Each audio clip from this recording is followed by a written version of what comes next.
We knew he was going to talk about John Dugan. Yeah. Listen at Daddy-O. Are we going to have to even do anything tonight, or are we just going to let him run with it? Put it back on. Yeah. Look better that way. You know what he looked more like? He looked more like the Six Flags guy. Yeah, he does, doesn't he? Wonder how much they paid him for that. Bet he got paid more for that than he did for Texas Chainsaw. Yeah. I don't think I got the coronavirus. Well, you need to try harder. I think I had it back earlier this year. They've been blaming me. What about a reach around? I took some Flintstone vitamins and I got over it. Well, around the time you were recovering from whatever it was, I caught that thing where I couldn't taste anything for like 14 days. That is Corona, I think. It's the COVID, man. Is there really a difference? One was made in a Chinese laboratory. Chinese virus. I think I got mine from Papa John's Pizza. Yeah, I think Shaq Diesel all over your pizza. Yeah. That's great. Does it have his poem on the backside? Got one of those Cher auto tuners on it. Shut up. Okay, welcome to another edition of Livin Cruddy with Cruddy Joe. I am the titular Cruddy Joe, and I'm here with the Thunder from Down Under, Gino Roy Coffinberry. And our guest this week is that's guitar slinging fiend from Plot 13, Dead Dick Hammer. Ooh. And we're also here with Dead Dick Hansen. So I know that Dick just got back from his cornvention. How'd your cornvention go, sir? It was corny. Me so corny. Actually, it was pretty good. A lot of people? Well, it had quite a few people, but a lot of the celebrities had canceled, and they didn't have any photo ops, so people had money to spend with vendors. That's right. We made a lot of money. I sold almost all the signs I brought. Too many celebrities, you don't make any money. Yeah. Oh, well, while we're on conventions, it's a good time for you to tell all the folks about the best convention in these here parts. Cruddy Joe Palooza. Shit. Who's doing research for Joe? So tell us a little bit about the music scene in Temple Hill and how you go about to shape and cultivate it. Well, we've been getting up early and praying for rain, so hopefully we'll have a good harvest this year. What is he doing with that banana? I just finished revamping the studio, so I've got some bands that have been recording, and then I have new bands coming in. Now, if I'm not mistaken, with every recording session at Plot 13 comes with free beans and cornbread, right? Yes. My mama comes down, she makes a ham hock, puts in a ham hock in the beans. And one free blumpkin. Whatever that is. Yeah, like you don't know. We got new management at the Minute Mart up the road, so he's endorsed us. What set you down the path of becoming a musician? Ignorance, being a dumbass. I'll second that. It was either be a musician and stay in the bedroom and learn how to play guitar and that kind of stuff, or go to jail. Luckily, I never pulled any time in that poker. Well, you still have time. Go to jail and learn what a blumpkin is. Maybe even in jail. I've been practicing going to jail. Who are your main guitar influences besides C.C. DeVille and Gene Coffinberry? Oh, Rubber Dick Johnson. Crystal Gale. I used to live next door to Rodney Crowell, and looked out the back door one day, and he was down there with a flamethrower, burning down all the fucking trees around his house. Okay, y'all know this is code, right, for one of Gino's sexual adventures? Oh, yeah. Why we're listening so patient. Johnny Winter is a good guitar player. I followed him a lot. Well, Yeah, we've heard you rip him off a few times. Django Reinhardt. Gypsies and albinos? What inspired you to become Dead Dick Hammer? Well, I died and came back, then I died again and came back. Now, I've been a guitar player in a bunch of different bands. Finally, I was just like, I believe I could probably dress up as a zombie and sing shit. Everyone goes through that epiphany at some point in their life. Remember, I was out in Seattle. I remember this specifically because I was working a work trade show, a toothache from hell, Percodans or something from the local pharmacy there, but I was still in misery. And Larry was writing me hard about who is going to be the main act for the Horror Hootenanny that year. And I had just watched the Dead Dick Hammer video that comes out of the coffin, the whole thing, and I was cracking up about that. Larry goes, well, there's this guy called Dead Dick Hammer. You might want to check him out. I was looking at the page at the same time. I was like, it was meant to be. Pretty sure before I got back from Seattle, you agreed to do it. Yeah, it's the first time I saw Dead Dick Hammer was at Horror Hootenanny. Oh, yeah, freaking awesome. Rumor has it that Dead Dick Hammer and Dead Dick Hammer and Sex Worker are going to do a double album similar to Double Fantasy like John Lennon, except with double Yoko. Is that true? Yeah. Well, I remember you came out on stage and you just had a giant shit pile of pedals, totally random, pedals on top of each other. And I remember, I don't know, maybe Jimmy or Chris, and I was like, that shit ain't going to work. It's going to fucking catch on fire or something before they even get into the first song. I rented that shit pile from the adult bookstore back there behind the Muse. The world's largest. World's largest. It wasn't long after that. I remember you were like saying, I'm sick of that giant pile of fucking pedals. Yeah, I think I went naked after that for a while. It happens to the best of us. I used to drag a bunch of shit around like that, and then I was like, oh, goddamn, I just want to get in here and get out, so I don't need all these fucking pedals. You're still dragging Joe around. Yeah, I practically have a diaper bag with me. Doing all right, Joe? If I do ever have a seizure on here, please keep recording because I'd love to see one. And nah, just go ahead and record it. I think I'll be the only horror host show where the guy could have a seizure at any minute. I'm Cruddy Joe for Dilantin. A dead dick for the healing powers of rock and roll. It's corn syrup. That's not real blood. That's a blood capsule. Episode 6 is taking a turn. Yeah, it is. Yeah, I was so starstruck being around Dead Dick Hammer that I had a seizure. I was like, I couldn't handle it. He blacked out, and we all gave him mouth to mouth. We filled him with candy. Then your neighbor came over and gave him ass to mouth. Yeah. The old Halloween Blumpkin. I can't die yet. I don't have a Snickers bar. How'd you get into horror, the horror genre? Not horrors. I know how you get into horrors. They usually cost about $20 or so up here. I used to love watching horror movies when I was a kid. My parents took me to the drive-in. When I was real little, I saw Texas Chainsaw Massacre and Mother's Day. Nice. I always thought Queenie was hot, kind of all natural. I can't believe they didn't put Queenie in the remake. That's like one of my biggest beefs I have with that movie, besides the sucking part. Can't believe he's going to play with that banana the whole. Yeah, what's he doing with that? Slower, slower. Almost there, baby. Oh, man. Yeah. Done made a mess. Man, did you stain your Rocky Dennis shirt? I'm close. Oh. What does the color green look like? I think Jimmy's Cruddy Cuisine has been topped for the week. Yeah. Yep. And bake it at 400 degrees for 8 to 10 minutes. It's missing something. Is that an Elvis recipe? Is that where you got that? Yeah, the Elvis cookbook doesn't end well. Is there going to be a dead dick cookbook or no? Oh, we thought about it, but there's only so much shit you can make with bologna. So Dead Dick occasionally visits the Freak Out. What was the movie that you were there for the other night? I think the last one I was there for was The Return of the Living Dead. I think I might have been there for Psychomania, a little bit of it. That's my favorite. Oh, check this out. Children, avert your eyes. Oh, Nice. Well, that's signed by a Bronson Pinchot. Nikki Sixx of Motley Crue. No, Nikki Henson. Where are you from originally? I am from Glasgow, Kentucky, originally. Soviet Union, Glasgow, or were they already working on independence? They're working on something. Glasgow's in Scotland. Yeah, Scotland, Russia. Soviet Scotland.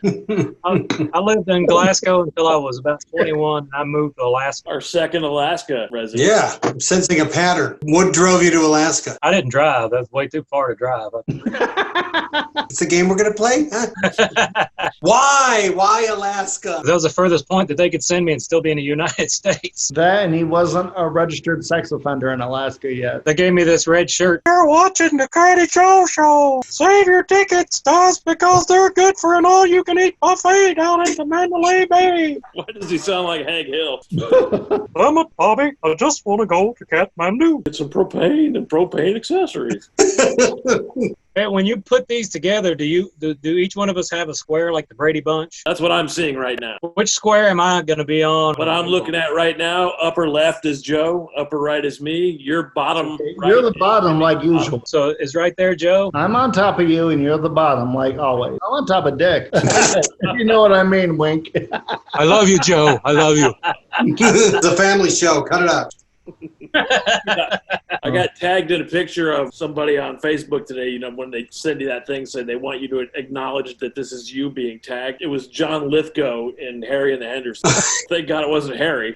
While we're at it, while we're talking about Facebook, both Joe and I got busted out for spamming Facebook too much. Yeah, I can't even post on the Cruddy Joe page. I mean, what the fuck? Somebody says everything you post is spam. I went to jail for 7 days because I called one of my friends an ugly motherfucker. Is he ugly? Pretty ugly. It was in the middle of a freak out, and I wrote in there, we were just joking, I said, Bo is going to send you some dick pics. And my shit went blank, like immediately.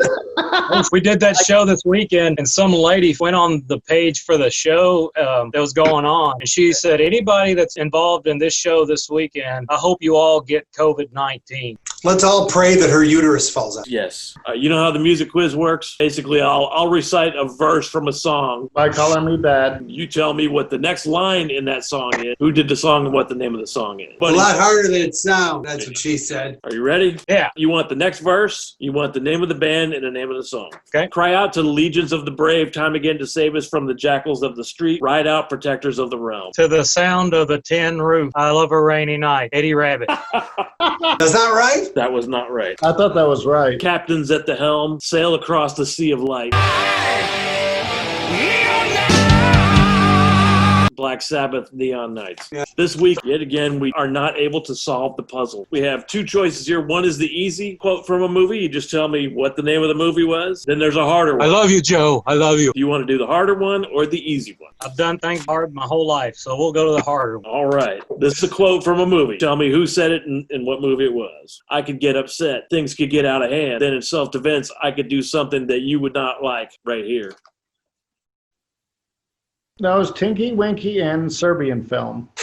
The Devil Rides Out. No. That was Max Cady and Cape Fear, the remake. All right, you want to try the easy one? Somebody's got to get something. Well, then maybe this one isn't easy. I don't know. The quote is, better to be king for a night than a schmuck for a lifetime. This is going to be played later this week in the comments. Who's going to guess this one? It'll probably be Alan. I think Alan will guess it. You going to give something away for that one? Give Joe away. Since you're the guest, you decide what they will get. We'll try to accommodate it. All right, so I'm taking it. Nobody got that. That one was Rupert Pupkin. Rupert Pupkin from The King of Comedy, also Robert De Niro. More De Niro, huh? Is it De Niro Tuesday or something? He's got the best quotes. That is a very underrated movie, by the way. The King. Mm-hmm. Oh, it's a great movie. Hell, if you like The Joker, Right. That was your blueprint right there, that movie. What is with people's obsession with the Joker, by the way? And I'm not even talking that recent one, but it's like all the nerds have to change their avatars to Heath Ledger, and now it's changing it to Joaquin Phoenix. I thought that the Joaquin Phoenix Joker movie was pretty decent. I mean, it was clearly a fucking homage to Taxi Driver and The King of Comedy. All these soup people, the superhero fans, they fucking hated it because they didn't get it. They didn't know what was going on. So thumbs up to Joaquin and Todd Phillips or whatever his name is that made that movie. Continue to make kick-ass 70s homages, and I will go see those. Stop making fucking Avengers movies because they suck. Well, what does the future hold for Dead Dick Hammer and for Sex Worker? Us fans want to know. Sex Worker has maybe 3 songs left to finish, and that'll be done. And then, I don't know, to this PC that we live in now. Yeah. I had to disconnect all my old bands because they can't live in a PC environment. No Death Turd? What was the ape rape? What was that one? That was not me. What's the world coming to? You can't have Death Turd? Hey, Sex Worker got their page removed from Facebook. It was Joe. Joe, would you turn me in? Reported. The lyrics to the one song that goes, when your pussy fell out, it broke my heart in 2. That's beautiful. Well, just in case anybody was wondering, as they're watching this, Dick Hammer was the singer for the Creeping Crowds for a while. Then they kicked me out. They fired me. Well, when we showed the video for Salem, that's Dick Hammer singing there. He loaned us his services for a time and then disappeared into the night. That's right. Treated me like the ugly girl at prom. Why is it that the best shit from the entire recording is shit that I can't use on the fucking podcast? I wasn't home most of the last week, but I was in Chicago where I have fantastic Portillo's hot dogs. That's all I've eaten this week is hot dogs. Have you ever had a Portillo's hot dog? Portillo's, which is an awesome restaurant chain in Chicago. The guy that started it, Dick Portillo, lived in the neighborhood, some mustacholi and some Italian sausage. It ended up being trays of hot dogs in the bun, wrapped up, and Italian beef sandwiches. It was freaking amazing. Bunch of hot dogs, Italian beef sandwiches, and no cheese. Now, is that the Chicago dog with the sport peppers and all? Oh, yeah. Ketchup is for bananas. Everybody knows that. Proof right there. Oh, God. Can you summarize one of your favorite Deep Roy stories? My favorite Deep Roy story. Let's see. I dressed Deep Roy up one time as Jim Jones and filmed him saying, drink the Kool-Aid, drink the Kool-Aid. Joe, you have to find the picture of Deep Roy. I cherish that picture. Martin log you did at your house with the skull. Like, it's almost Shakespearean. Well, I have that video of him reciting some Shakespearean Frankenstein. Talking about Frankenstein. Not you, buddy, not you. He was the kid in Enemy Mine. That's crazy.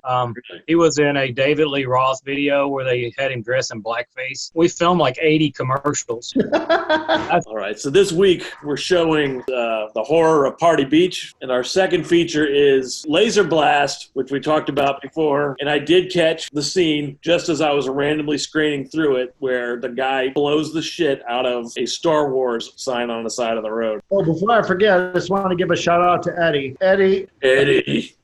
I don't even know who Eddie is. I don't know, Eddie. Who's Eddie? So you got a guy stealing Joe's videos and showing them on his own channel? Holy shit, that's awesome. One of my favorite moments was we were watching Blood on Satan's Claw, and it was the first time that I had stuck that chimpanzee in the middle, and everybody just stopped. And then Joe was the first person that wrote, he's like, did I just hallucinate that? So, Joe, let me ask you a question. Yeah. If you could remove one program from TV, what would it be, and why would it be Joe Bob Briggs? How many fucking last drive-ins can that dude have? Right. He's just mad because I watched the Joe Bob instead of... My benefactor watches that instead of our show, the show we do together. Now, Jimmy, on the other hand, just doesn't attend regardless. I'm terrible about that. You know what Jimmy does for a living?